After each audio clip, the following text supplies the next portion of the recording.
É isso aí, muito boa noite mundo, boa noite pra você. Você viu que o programa já começa daquele jeito, animado, né? O Gazeta Esportiva hoje tá só começando. Boa noite, Celso. Boa noite. Boa noite, Miller. Boa noite, Michele. Tá empolgado, Miller? Beleza? Animado, Celso? Sempre. Aliás, grande noite para você que acompanha a partir de agora o Gazeta Esportiva. Ô, Miller, a sua pressão tá boa?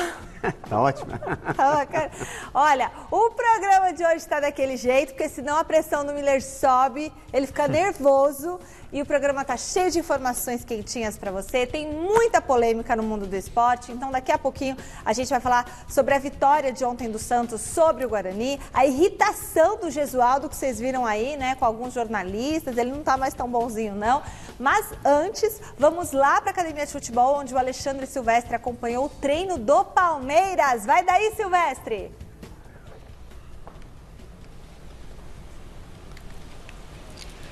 Fala, Michele, boa noite para você, para todo mundo que está com a gente no Gazeta Esportiva. Falo da sala de coletivas da Academia de Futebol, onde há pouco sentou nesta cadeira William Bigode. E depois da coletiva do Bigode, teve coletivo e o Luxemburgo mexeu no time, deve poupar titulares, pelo menos 3, no jogo de amanhã contra o Oeste no Pacaembu. Daqui a pouquinho eu volto para falar desse Verdão, Michele. Terceiro do grupo, hein? Tem gente na frente do Palmeiras nesse momento.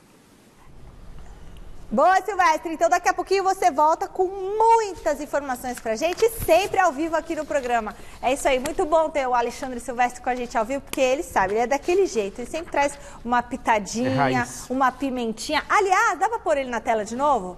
Posso falar uma coisinha com o Silvestre? Ô, Silvestre, você disse sexta-feira, foi você que falou que o Santos é a quinta força?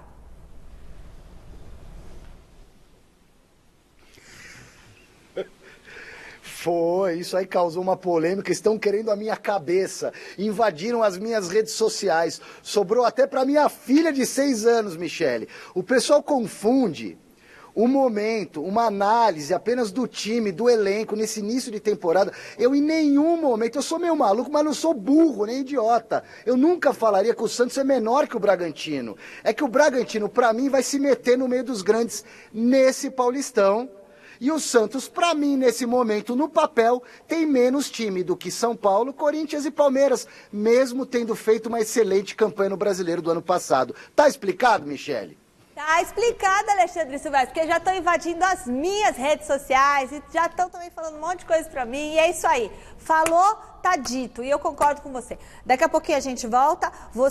Ainda hoje a gente vai mostrar pra vocês como que foi o lançamento da biografia do goleiro Cássio e todo o noticiário quentinho do Corinthians, do Santos. Mas antes, dê uma olhadinha nessas dicas.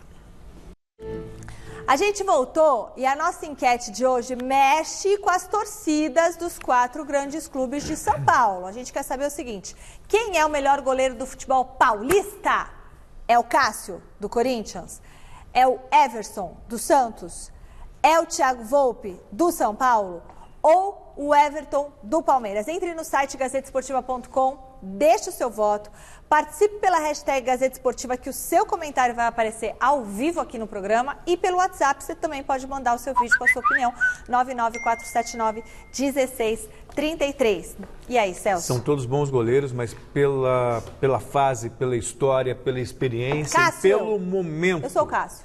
E pelo momento. Cássio do Corinthians. O Cássio, para mim, hoje é o melhor goleiro do futebol brasileiro. Vai na minha. Ele foi na minha, tá vendo? Não, não é nada. Eu tava falando, você me interrompeu. Aí tinha que interromper porque senão eu vou na sua. É, sei, tá vendo? Não, mas é pela história ou pelo momento? Pela história e pelo momento, as duas coisas. nossa, Mas ele vive um bom momento. Se for pela história e pelo momento, Cássio disparado, né? Agora, pelo momento, o Everton do Palmeiras, ano retrasado, haja vista, ele ganhou o melhor goleiro do Brasil, e o ano passado, se não me falha a memória, ele também estava ali Na briga. Na briga, entendeu? Então, a briga é muito boa, mas por conta da história, fica com o Cássio. Se o Silvestre estivesse aqui na bancada, ele ia querer o goleiro do Bragantino, que é a quarta força, que é o Júlio César. Júlio César? É.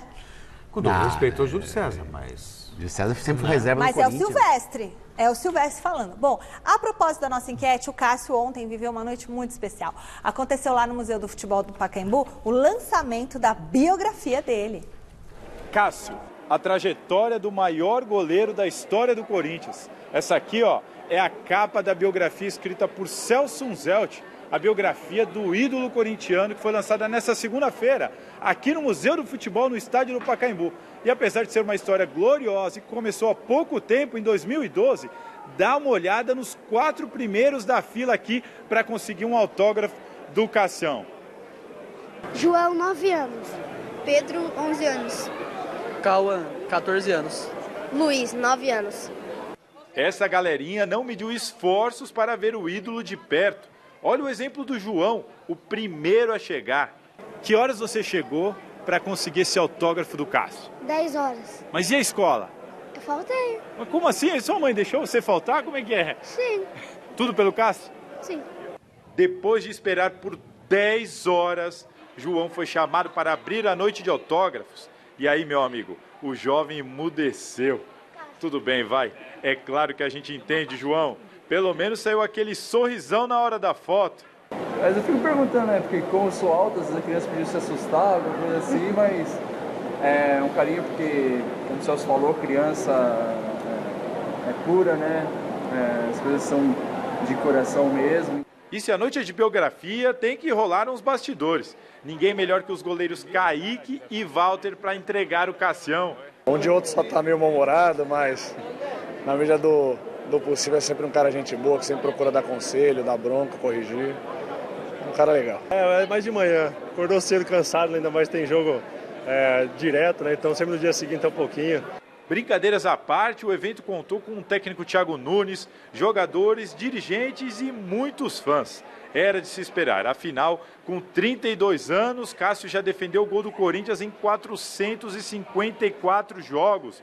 Títulos, dá uma olhada nessa lista, foram 9 ao todo. Ele abriu o coração, Salazar. Eu acho que biografia, para ter graça, não pode ser chapa branca. E o Cássio conta também, inclusive, momentos difíceis que ele teve da vida profissional, quando perdeu a posição no Corinthians. E essa retomada, esse renascimento, que ele mesmo se coloca, ele fala, puxa, isso é importante porque eu posso servir de exemplo para alguém que está passando por um momento difícil. Um novo livro já está combinado para depois da aposentadoria do goleiro. E tem muita gente que vai esperar para ler. Muito legal, a gente vai providenciar, né, para sortear no Isso é muito bacana num período, né, Miller? Quando o Miller jogava, era muito comum você ter grandes ídolos nos clubes. O Miller era um ídolo de São Paulo. E hoje tá muito raro você ver ídolos identificados com o clube. Sei lá, qual que é o grande ídolo do Palmeiras hoje? Tem? No São Paulo. No próprio Corinthians é o Cássio. Sim. O Cássio, pelo quê? Pela longevidade no clube, pelo tempo.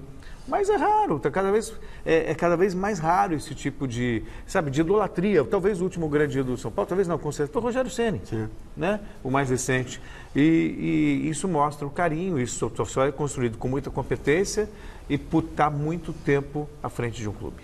Sem dúvida nenhuma, Celso. Você pode ver que o Cássio, esse livro, né, é fruto do que todo o seu sucesso no Corinthians, né?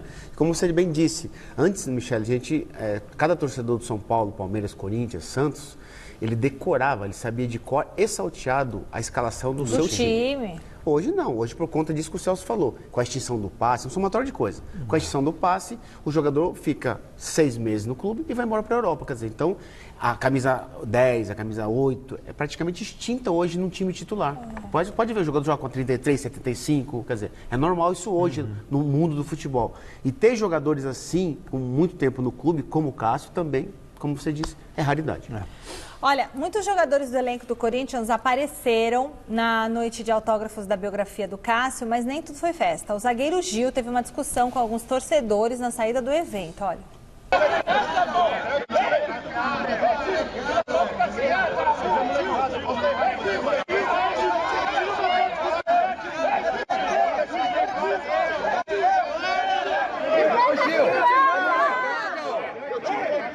A molecada, ó. A molecada, as crianças aí, ó.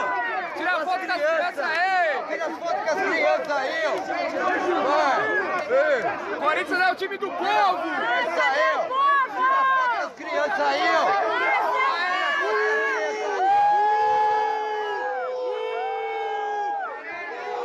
O Corinthians é o time do povo. Não dá para entender muita confusão, talvez porque queriam tirar foto e ele provavelmente por alguma razão não quis tirar, talvez tempo, agenda. Ele não parou, não é isso, diretor? Deixa eu falar com o diretor. Ele não parou para tirar foto. Tinha criança lá, Celso, como a gente mostrou ontem aqui, desde as 10 horas da manhã, para entrar, para ver o caso e tal. Tudo bem. E tinha eram muitas crianças que tinham ontem, né? Tudo Nossa bem. reportagem Só que as pessoas precisam entender, e o Miller foi jogador de futebol, claro, se você está numa situação que você pode parar e tirar foto, que pare e tire foto. Mas ele tem um compromisso, tem alguma coisa, as pessoas também precisam aprender... Aí, pessoal, é o time do povo... A lidar com as frustrações. Nem sempre vai ser possível. Nem aí sempre bateram no carro dele, ele estava saindo, aí bateram no carro dele. Isso é sacanagem, bater no carro dele. Aí ele saiu do carro, ele foi brigar. Sabe o que acontece, Michele? Aí nessas imagens que a gente está vendo, já é o pós-batida, né? O pós-batida no seu carro. Hoje, a gente mora em São Paulo, que paulistano que não fica chateado se alguém não bater no seu carro? Quer dizer, então no calor da discussão ali, as pessoas não dizem assim, pô, as crianças aqui vêm tirar foto, quer dizer, então nesse calor da discussão, ele já está nervoso, como é que ele vai tirar foto com as crianças? Aí não dá para parar no meio da briga. Ali, entre aspas, ele perde a razão, ele está discutindo, lógico que ele quer entrar no carro, quer ir embora. Agora, antes é uma outra situação, antes da batida do carro, é uma outra situação que a gente não viu, a gente não tem as imagens, a gente tem as imagens que a gente está vendo, né, Celso? E é muito difícil você jogar, você não sabe se não tem um compromisso, já está marcado, às vezes tá com dor de barriga. Sei lá, às vezes, sabe, as pessoas têm que entender. Tem que entender também. A pessoa é pública, ela quer uma foto, às vezes pode ser que tire, pode ser que não. Normal, isso faz parte, entendeu? Ô, Miller, já aconteceu isso com você? De você, assim, bom, você direto deve acontecer. Sim. Às vezes você tá num lugar e quererem tirar foto com você e você não poder, e a pessoa fica brava. Como que você lida com isso e como que você faz? Porque você é muito ídolo. Michele, para mim, hoje, claro, eu me lido com muita tranquilidade nesse sentido. Eu só não gosto de tirar foto, dar um autógrafo quando eu estou com a minha família almoçando ou jantando em um lugar público. Para mim é sagrado este momento, né? É claro que depois de almoçar, depois de jantar, eu tiro a foto, tenho paciência de dar autógrafo para quem quiser, né? Então, acho que, no meu caso, que sou um ex-jogador, já estou numa dimensão diferente do atual jogador, para mim é mais fácil lidar com isso, né? Então a gente não sabe o que aconteceu ali. Às vezes o Gil tem um compromisso, a mulher chamou, quer dizer, ele estava com o companheiro dele ali, né? Né? Então, eu acho que tem que compreender isso. Às vezes a torcida não compreende isso. Ele está saindo, ele está apressado, quer dizer, se ele está saindo rápido é porque ele não quer parar. Ó, o Miller está no almoço dele.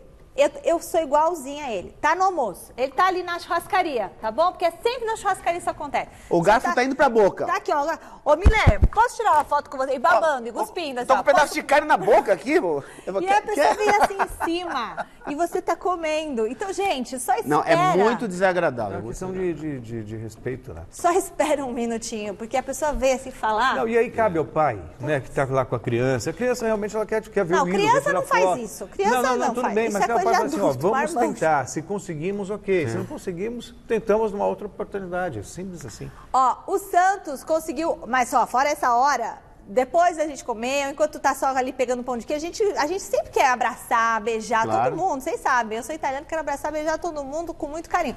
Agora, você tá com a boca cheia, pelo amor de Deus, dá um tempo. Espera engolir a comida. O Santos conseguiu ontem contra o Guarani a primeira vitória no Paulistão. Mas olha, quase que os comandados de Gesualdo saem de campo novamente com um empate. Torcida única para Guarani e Santos em Campinas, e o professor Gesualdo Ferreira definiu como foi esse único e solitário jogo, envolvendo um dos 4 grandes de São Paulo ontem no Campeonato Paulista. Mais um jogo difícil, não esperava que fosse fácil este jogo. Na primeira parte tivemos bem, jogo que já tivemos bem bastante melhor que no último jogo.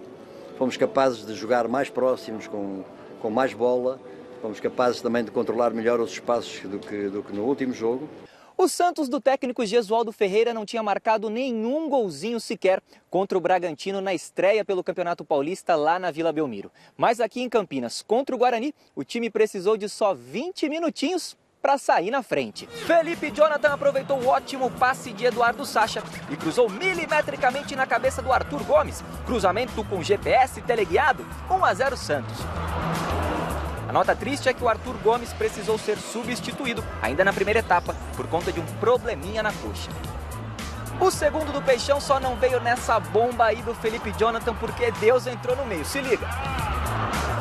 Por falar em segundo, o Guarani acordou mesmo para o jogo no segundo tempo. Apesar da expulsão do Lucas Abreu logo no comecinho da segunda etapa, o Bugre teve essa falta venenosa cobrada pelo Giovani, que o Everson pegou. Tava verdinho o gol do Guarani.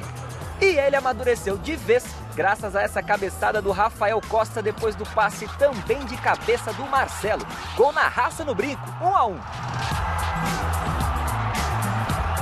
O Guarani teve tudo para virar o jogo nessa bola do Júnior Todinho. Passe perfeito do Mateuzinho, mas aí faltou aquela sede de gol pro atacante, se é que vocês me entendem, né?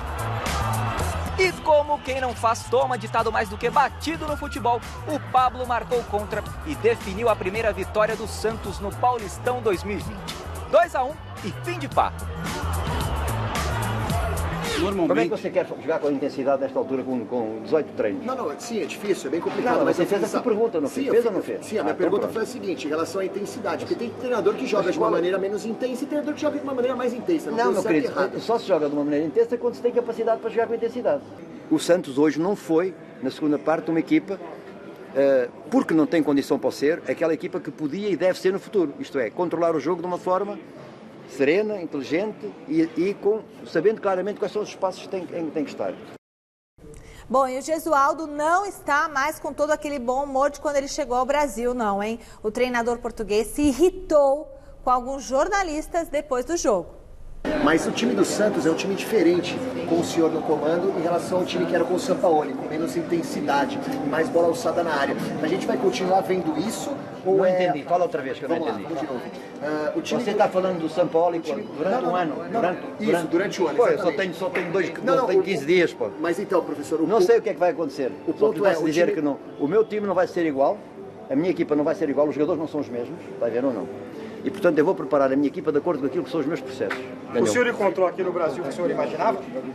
Em relação a futebol, a pensamento de jogo? O senhor já está aqui há quase um mês, né? Agora, não pode. Não. Estou aqui quase há um mês. Não, sim. Futebol brasileiro há 30 anos. Agora não vou falar nisso. Não quer falar sobre isso? Não. Tá certo. Vamos ter tempo. Então vou esgotar agora nos primeiros 3 dias. Vou esgotar tudo e depois já não tenho mais tempo para falar. Um abraço. Tá certo. Isso aí. O senhor Eduardo não quis falar sobre o que encontrou aqui no... Acho que não é conveniente falar. Não é conveniente falar.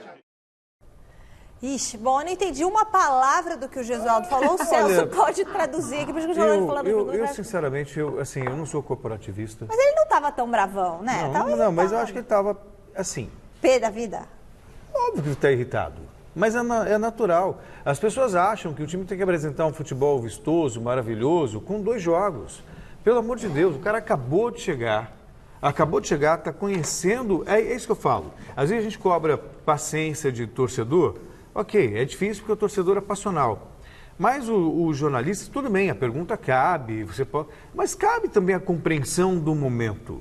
O Santos mal fez uma pré-temporada, já tem 2 jogos valendo, perdeu os jogadores em relação ao que tinha. Não adianta ficar comparando com o que fazia o Sampaoli. A partir do momento que você não tem o lateral direito, você não tem o zagueiro, você não tem o lateral esquerdo, você não tem os 2 pontas que são os principais jogadores, Marinho e Soteldo, um porque machucou. Gente, pelo amor de Deus. Então, às vezes, as cobranças, elas são exacerbadas.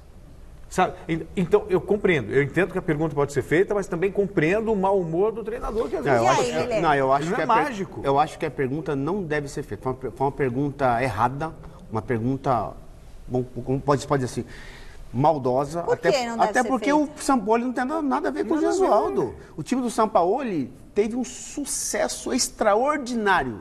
Mas esse time aí é do Gesualdo. Aquele do Sampaoli não existe mais, Michele. Ele tem um outro método de trabalho. Tanto é que falaram ali, um repórter falou assim, pô, esse time está não tem a mesma intensidade, levantando mais bola do que o time do ano passado. É verdade. Quando o jogador não tem o recurso, ele está sozinho, o que ele vai fazer? Ele vai jogar bola na área. Chutão. Se ele chega na linha de fundo, para cruzar a bola na área. O único time, Michele, que chega na linha de fundo e não cruza e dá para trás é o Barcelona. Até porque é um estilo de décadas que o Barcelona que, aliás, começa na base. Os garotos exatamente. De 10, de 11, de 12, de 13, jogam no mesmo jeito. Não está na filosofia do Santos, Celso Cardoso? Você elogiou ele que era filosofia, agora não é a filosofia? Michele, é bem verdade que o Sampaoli é 200 vezes melhor que o Gesualdo.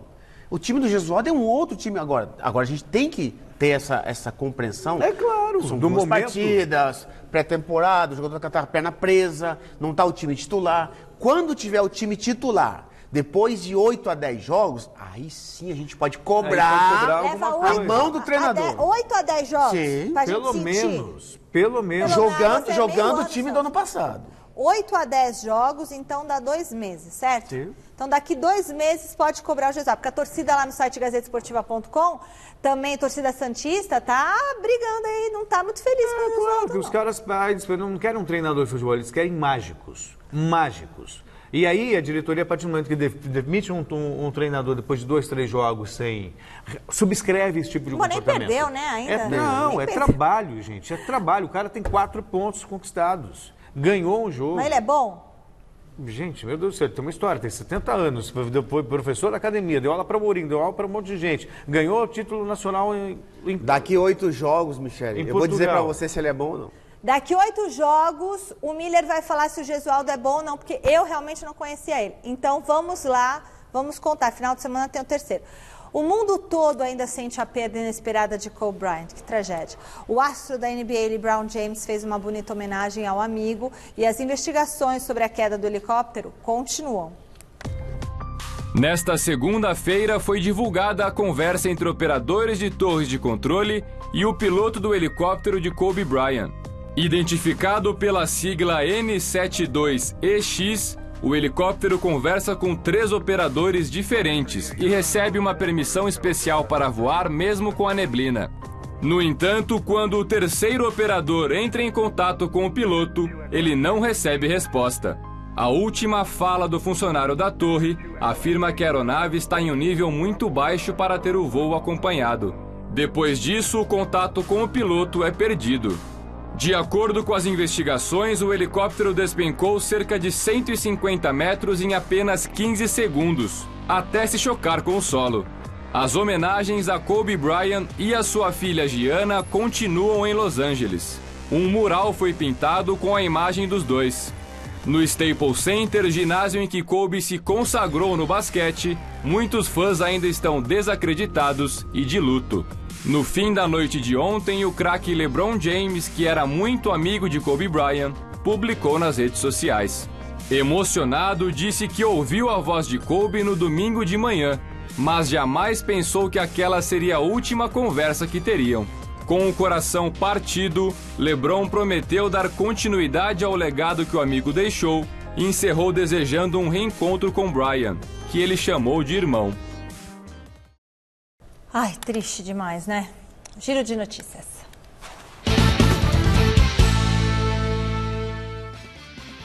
Muita informação de mercado da bola. O Grêmio anunciou hoje a contratação do Diego Souza. Ele retorna ao tricolor gaúcho depois de 13 anos e assinou o contrato por uma temporada. Esse já é o 7º reforço gremista esse ano. Bom reforço, Miller? Não gostei. Gostei mais do Thiago Neves. Aquela coisa, né? O Grêmio costuma se dar bem com os chamados, sempre ser pejorativo, mas com refugos. Que são jogadores que foram dispensados de um clube, de outro e tal. E costuma dar certo. É aquela história. Ganhou, o Grêmio é excelente para recuperar jogadores. Perdeu, só contrata refugo, é tudo velho, é aquela história de sempre. É 1 em 1, 1 em 1. Agora vai ser você, não é, diretor? O Internacional também não perdeu tempo e comunicou hoje que fechou com o meia Bosquilha. O jogador de 23 anos começou no São Paulo, estava atuando pelo Mônaco. O contrato com o Colorado deve ser até o fim de 2022, Celso. Agora em protesto não falo. Não, agora é a sua vez de falar. Pode falar os dois. Falem os dois de novo. Diga aí mesmo. É bom, Bosquilha? Pode falar. Um jovem jogador. É para compor elenco, não é o salvador da pátria. Então tá, passa. Quem está de contrato novo é o brasileiro Fernandinho, jogador de 34 anos, atualmente joga como zagueiro, renovou os vínculos com o Manchester City até junho de 2021. Aí eu acho uma boa, porque eu sinceramente acho ele um injustiçado. A seleção brasileira, críticas e mais críticas, redes sociais e tal. O Mourinho ia falar... É aquele da Copa, né? O Guardiola está sabendo reconhecer o valor dele. Só joga fora da seleção, acho. Exatamente, jogador de time, não de seleção. Muito bem. O Corinthians está próximo de acertar com o Jadson, o mesmo que fez com o Raul. Não, de acertar com o Jadson. Com o Jadson mesmo. Ou seja, vai Manda ele embora, é isso? Sim, já está mandado, já foi. Só falta Já acabou, meu oficializar. Deus, os 2 jogadores tiveram contrato rescindido com o clube e no caso do volante, os salários e encargos trabalhistas devidos foram parcelados em até 2 anos, com o atleta reduzindo em cerca de 30% o valor final. O Jadson interessa ao Coritiba, deve seguir nessa linha de negociação. E aí, hein? Não, a questão é que lá no Coritiba ele vai ganhar menos, para ver se ele vai conseguir acertar o salário. Provavelmente ele vai ganhar bem menos, né, Miriam? Sem dúvida nenhuma. Você acha que foi bom pro Corinthians se livrar do Jadson? O Jadson sim, porque não vinha jogando nos últimos Faz anos, tempo, né? Exatamente, né? O Ralf diferente. Diferente do Ralf, é verdade. Sobre o caso Rony, o diretor de futebol do Corinthians, Duílio Monteiro Alves, em entrevista nessa manhã, ele falou o seguinte, que o Corinthians fez uma consulta pelo Rony em dezembro e que como até ontem nenhum clube tinha fechado com o atacante, ele chegou a consultar novamente o Atlético Paranaense. No entanto, o Furacão exige os mesmos números, 6 milhões de euros, por 50% dos direitos econômicos. E nesse valor, o Duílio garantiu que não tem negócio. O diretor corintiano ainda afirmou que o clube costuma fazer consultas a diversos jogadores, dizendo inclusive que já chegou a especular, a consultar Neymar também e o Cavani do PSG. Agora, você já imaginou esses 2 do Corinthians? Neymar e Cavani? Não, gente, olha, na boa, eu vou começar a rir aqui, eu tenho respeito pelo Duílio, melhor deixar de lado. Ah, não, fala. A questão é a seguinte, fica essa conversa, tem informação dos bastidores que o Corinthians fez sim uma proposta, estaria disposto a pagar os 6 milhões, então precisa entender o que está rolando de verdade. Essa postura... Ele deu a entrevista ao Duílio para a Rádio Transamérica hoje e ele falou isso, que ele especulava, já especulou o Neymar e o Cavani. Mas nós sabemos de informações de bastidores que a conversa é outra. O Corinthians estava conversando, conversou com o Atlético, conversou com o Rony, e que existe um interesse, não só o interesse do desejo, como até uma proposta ser colocada na mesa. Agora aí é o chamado custo-benefício, né, Michele? Ele não querer pagar 6 milhões no Rony, o Rony vale até mais. Primeiro porque é jovem. Mas é só 50%. Sim, primeiro porque ele é jovem e segundo porque ele é um bom jogador. Quer dizer, ele ia se encaixar direitinho no esquema do Thiago Nunes. Até porque eles trabalharam junto ano passado lá no Atlético Paranaense. Agora, Duílio, todo bom jogador custa caro. É isso aí. Senão, adota a filosofia do bom e barato e segue a missa. Viu? Aí esquece. Hoje é dia do Fico do Gabigol. O grande artilheiro do último Brasileirão anunciou nas redes sociais a permanência pelos próximos 5 anos no Flamengo. 5 anos, hein? O custo da transação com a Inter de Milão foi de pouco mais de 16 milhões de euros. Aí sim, Michel. A nação me abraçou. Aqui, vivemos intensamente. Nos apaixonamos. Sorrimos. Sofremos. Vibramos. Quebramos barreiras. Se é para o bem da nação, eu fico.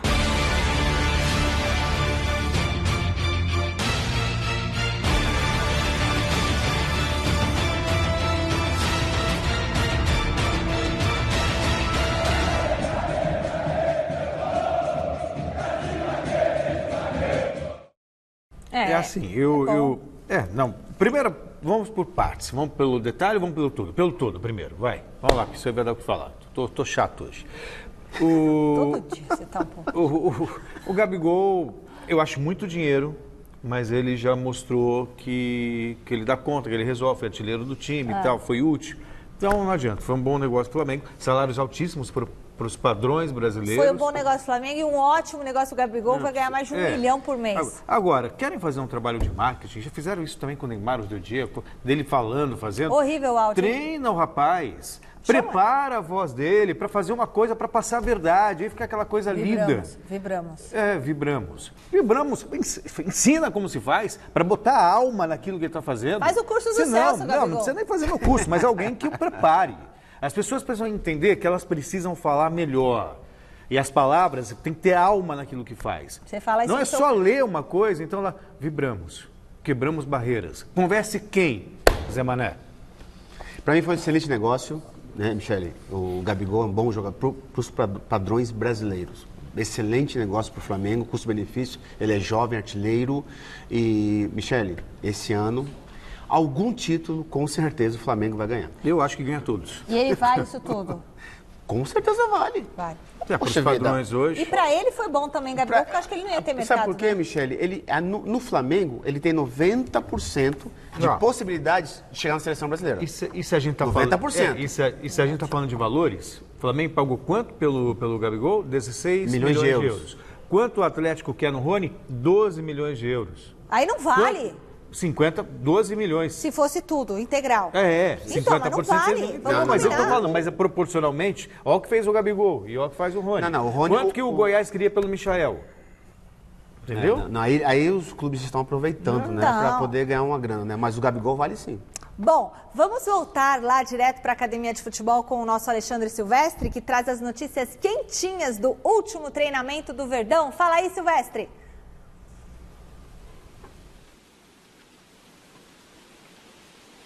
Fala, Michele. Então, o Palmeiras está preparado já para o jogo de amanhã, vai ser no Pacaembu. O Allianz Parque ainda passa por aquele processo da troca da grama natural pela grama artificial. Então, o jogo é amanhã no Pacaembu, 7h15, contra o Oeste. O Palmeiras, que tem uma vitória e um empate, é o terceiro do seu grupo. Vai se classificar? Claro que vai, né? Imagino eu que vá. Mas, nesse momento, estão à frente do Palmeiras Novo Horizontino e Santo André com 2 vitórias em 2 jogos. E para a partida de amanhã, o coletivo de hoje já apontou a escalação provável do Palmeiras. Luxemburgo vai fazer algumas mudanças. Ele vai deve preservar pelo menos 3 titulares em relação ao estado físico. Acho até que um deles vai ficar no banco, ou quiçá os 3, mas não começam jogando. Casos do Dudu, do Luiz Adriano e do Felipe Melo. Tá? Então, no coletivo de hoje já deu para ver essas mudanças, além de uma oportunidade que o Lucha vai dar para o Zé Rafael começar jogando como segundo volante ao lado do Ramires. Nesse coletivo de agora há pouco aqui na academia, o Gabriel Menino, que vem jogando muito bem, foi reserva.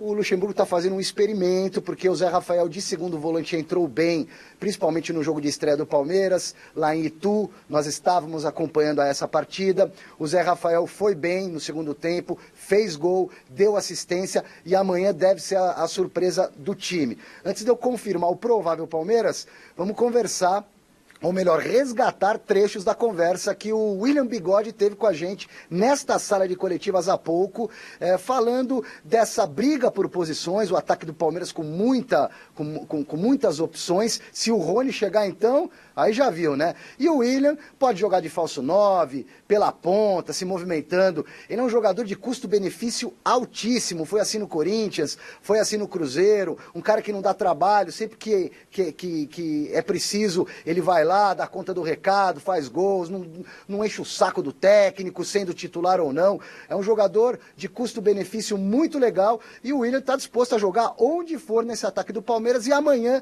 ele deve ser falso 9. Vamos ouvir o William aí.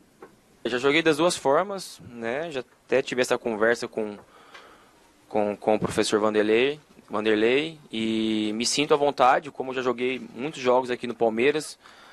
É óbvio que eu não sou um centroavante, né, de origem, quando ele achar que vai ser importante, né, para aquele momento, para aquele jogo, enfim, alguma substituição, né, como eu já joguei agora, entrei aberto também, tô preparado para estar sempre aproveitando as oportunidades e sempre pensando em dar bons resultados.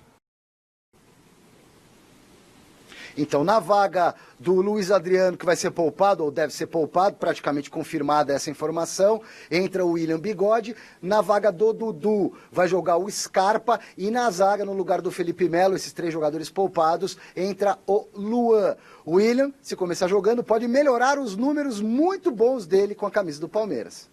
São mais de 150 jogos, né, 40 gols, 16 assistências,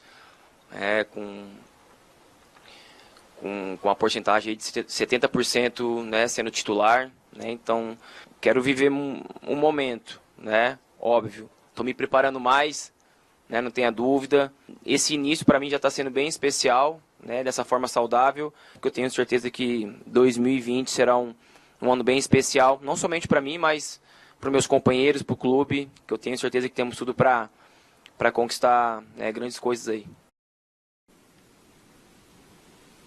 Então o Palmeiras com mudanças para o jogo de amanhã, com titulares sendo poupados, com o Zé Rafael entrando ao lado do Ramires como segundo volante, um time bem ofensivo para pegar o Oeste de Itápolis. E quem voltou a treinar no campo hoje foi o Bruno Henrique, ainda sem bola, fase de transição, departamento médico, gramado, aquela coisa toda, porque o Bruno Henrique na Florida Cup se machucou, lesão no adutor da coxa, na virilha. Em breve estará à disposição do professor Luxemburgo, Michele. Beleza, Alexandre Silvestre, muito obrigada por todas as informações. Comentar, Celso? O Palmeiras do Luxemburgo é um time que está dando... já apresenta diferenças em relação ao trabalho anterior, tanto do Mano como do Filipão. Por quê? Não precisa de 8 jogos, o Luxemburgo? Não, dá para você ver diferença na maneira... O Palmeiras não está apresentando futebol bonito ainda. Mas precisa de 8 jogos. Sim, mas para você ver filosofia. Filosofia já dá para você ver. Agora, se vai render ou não. O Corinthians com o Thiago Nunes, porém, você já viu uma mudança de filosofia, só que ainda o futebol não é aquele. Contra o Mirassol, quase perdeu o jogo. Você precisa de tempo para que as coisas se desenvolvam, para que tenha entrosamento. As coisas são treinadas, são repetidas, não acontece da noite para o dia. Mas a perspectiva com o Luxemburgo no Palmeiras ela é muito boa. Acho que no Palmeiras, Michele, o William merece ser titular. Acho que o Luxemburgo tem que jogar com o Dudu, o Verón, aquele garoto, e o William. Acho que esse ataque é o melhor ataque do Palmeiras. Luiz Adriano é um bom jogador, mas eu acho que no esquema que o Vanderlei quer montar, o Luiz Adriano ainda não se encaixa, até porque o Vanderlei gosta de atacante que sai, que tabela, atacante técnico, né? Não é o caso do Luiz Adriano. Bom, e depois da vitória de ontem sobre o Guarani, o Santos se reapresentou agora há pouco no CT Pelé. Quem acompanhou tudinho foi o Jonas Campos. Depois da primeira vitória do Santos de Jesualdo Ferreira, reapresentação com algumas boas notícias. O zagueiro Lucas Veríssimo, que vinha com problema no joelho direito, já trabalha no campo, mas ainda separado do elenco. Caio Jorge e Madson, em estágio mais avançado, podem ficar à disposição muito em breve. E Derlis Gonzalez já treina normalmente com o grupo. A preocupação fica por conta de Arthur Gomes, autor do primeiro gol de ontem, que deixou a partida com dores na coxa direita e passará por exames de imagem. O atacante pode se juntar a Marinho e Felipe Aguilar no departamento médico. Uma semana intensa para o Santos, que depois de vencer o Guarani no estádio Brinco de Ouro em Campinas nesta segunda-feira, já volta a campo na quinta contra a Inter de Limeira, em partida que será disputada na Vila Belmiro, aqui na Baixada Santista. A Inter de Limeira, comandada pelo técnico Elano, ex-meio-campista, que já fez história por aqui. E no domingo tem mais. O Peixe visita o Corinthians na Arena de Itaquera. E tem mercado da bola, hein? O Santos vai se beneficiar com a venda de Gabriel Barbosa, o Gabigol, para o Flamengo. A equipe carioca comprou o jogador da Inter de Milão por mais de 78 milhões de reais. E o Santos, por ser o clube formador do atleta, recebe 3,71% do valor, o que gira em torno de 3 milhões de reais.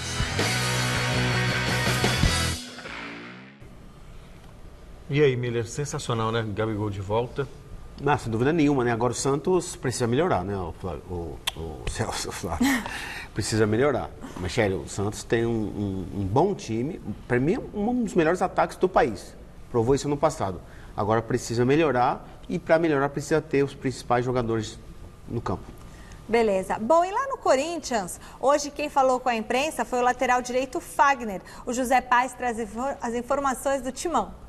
Fala, galera ligada na TV Gazeta, vamos então com as últimas informações aqui do Corinthians, direto do CT Dr. Joaquim Grava. Os titulares trabalharam no período da tarde, nós pudemos acompanhar apenas aí os 30 minutinhos iniciais dessa atividade, e os reservas trabalharam no período da manhã. É o Corinthians que vai se preparando aí para 3 jogos bastante difíceis. Na quinta-feira o Timão vai lá para Campinas enfrentar a Ponte Preta no Moisés Lucarelli, jogo válido aí pela 3ª rodada do Campeonato Paulista. No domingo o Timão recebe o Santos às 11 da manhã em Itaquera. E na semana que vem, o Corinthians estreia na Copa Libertadores da América contra Guarani do Paraguai ou contra San José da Bolívia. Hoje a gente teve uma entrevista coletiva aqui bem bacana do lateral direito Fagner, que elogiou bastante o início de trabalho do técnico Thiago Nunes à frente do Timão. Acho que a intensidade que o Thiago vem cobrando, né, acho que o entendimento que nós estamos tendo, acho que independente de tempo de clube, né, acho que é uma outra ideia do que vinha sendo feito nos últimos anos.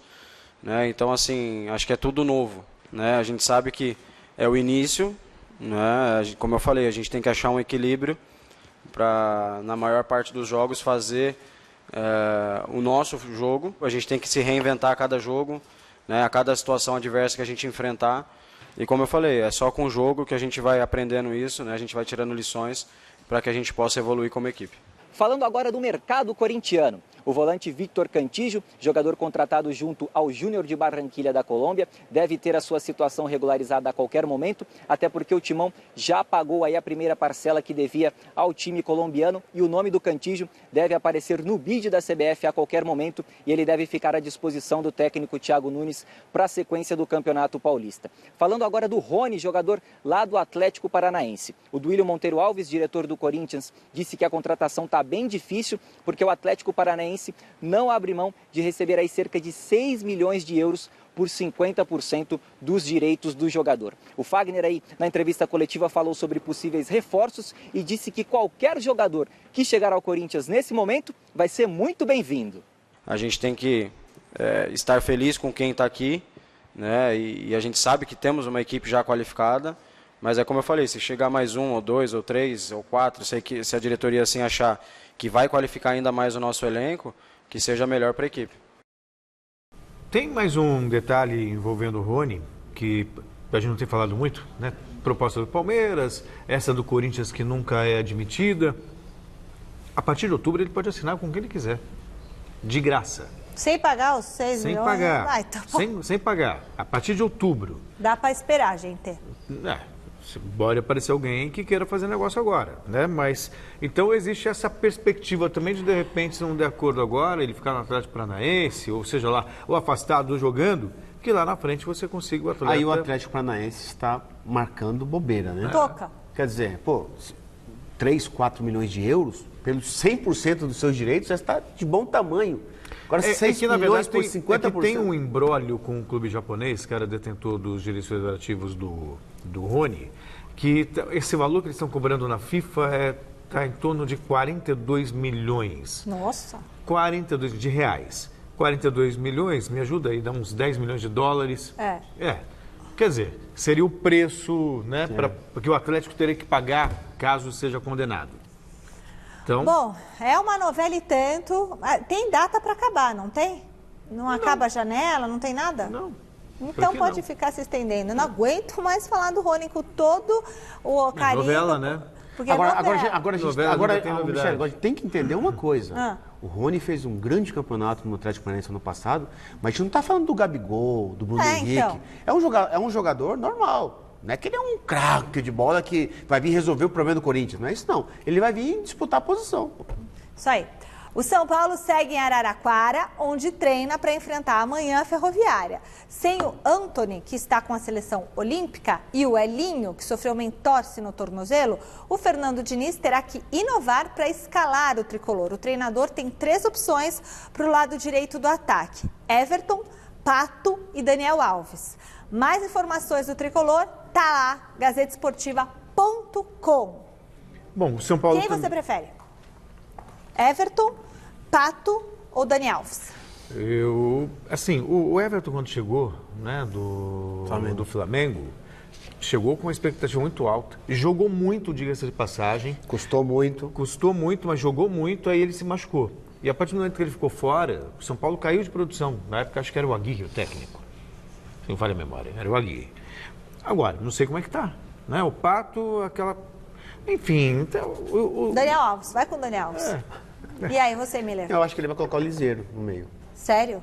Ele vai reforçar o meio campo, até porque o Liseiro, ano passado, ele foi praticamente titular em quase todas as partidas, né? Então o Liseiro, e a torcida tem cobrado, muitos diretores internamente têm cobrado a presença do Liseiro no meio campo.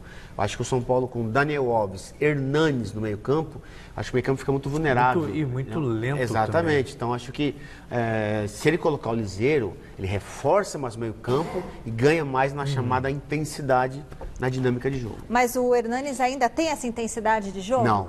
Nem ele e nem o Daniel Alves. Eu colocaria o Daniel Alves na lateral direita, tiraria o Espanhol e colocaria Liseiro, Tietê e Hernanes até cansar, porque Hernanes, meio tempo, ele aguenta. Depois tem que colocar outro. É que o Fernando Diniz também ganhou um belo presente de grego, né? porque ele recebeu, tem todo um trabalho de marketing, uma pressão, é o cara mais caro do elenco, que é o Daniel Alves, que para mim, gente, pelo amor de Deus, ele não é meia. Mas ele quer ser. Ele quer ser. Ele quer ser. E chegou mandando prender e mandando soltar. E aí o Fernando Diniz, ele tem que fazer o time girar com o Daniel Alves no meio. Só que enquanto o Daniel Alves estiver no meio, a coisa não vai render, não. Bom, é o seguinte, o Gazeta Esportiva também fala de esportes radicais. Vamos apresentar o Murilo Pérez, um craque do skate e nosso personagem do nosso quadro Nova Geração.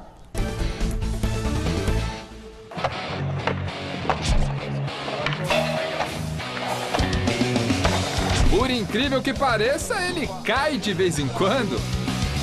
Já teve dúvidas relacionadas ao skate? Eu lembro um dia que eu estava aprendendo uma manobra no half e aí eu falei, nossa, agora tá muito difícil, mas será que um dia eu vou aprender? Será que um dia andar de skate vai ser fácil para mim mesmo? Hoje, ele mesmo dá a resposta. Eu gosto de fazer um pouco de tudo. Eu gosto de andar na borda, eu gosto de dar aero, eu gosto de dar flip, eu gosto de pular escada, andar de corrimão. Eu gosto de andar de qualquer coisa. O importante para mim não é onde eu vou andar de skate, é o skate no meu pé.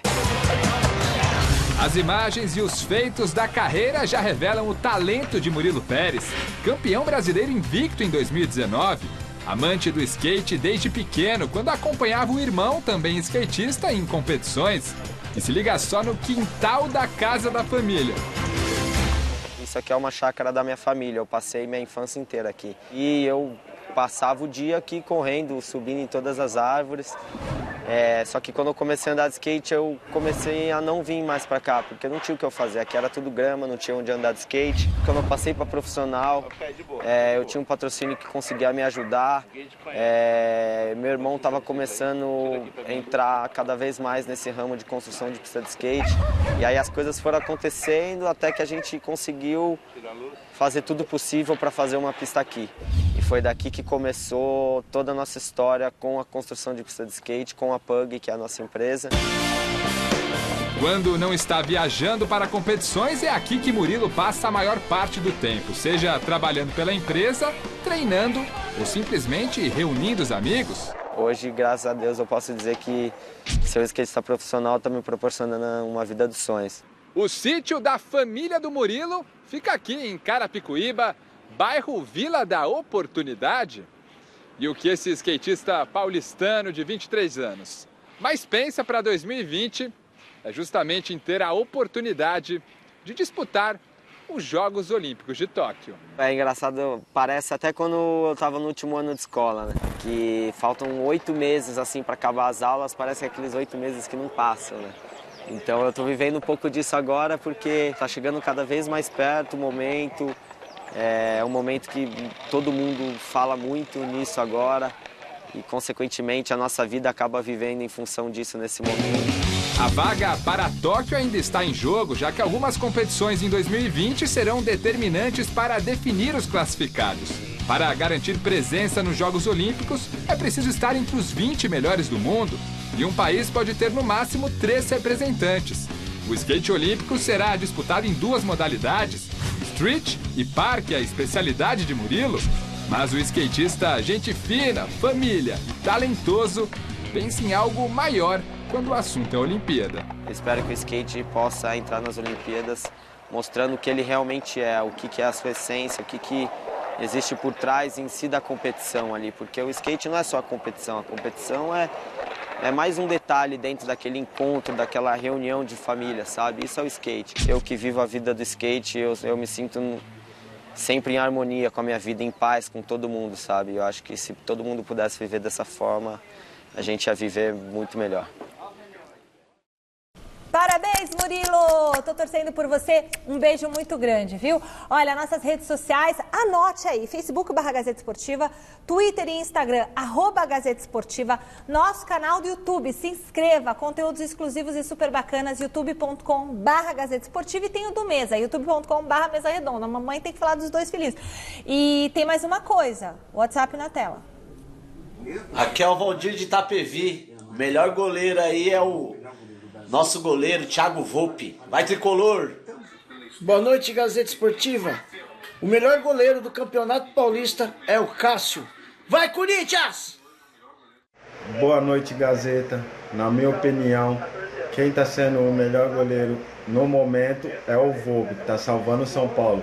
Aqui é o João Paulo de Praia Grande. Um abraço. Abraço, galera. Um beijo pra vocês. Resultado da enquete, a gente perguntou quem é o melhor goleiro do futebol paulista. Sabe o que deu? Maioria, com 71% dos votos. Fora o show. Cássio! O povo tá com a gente.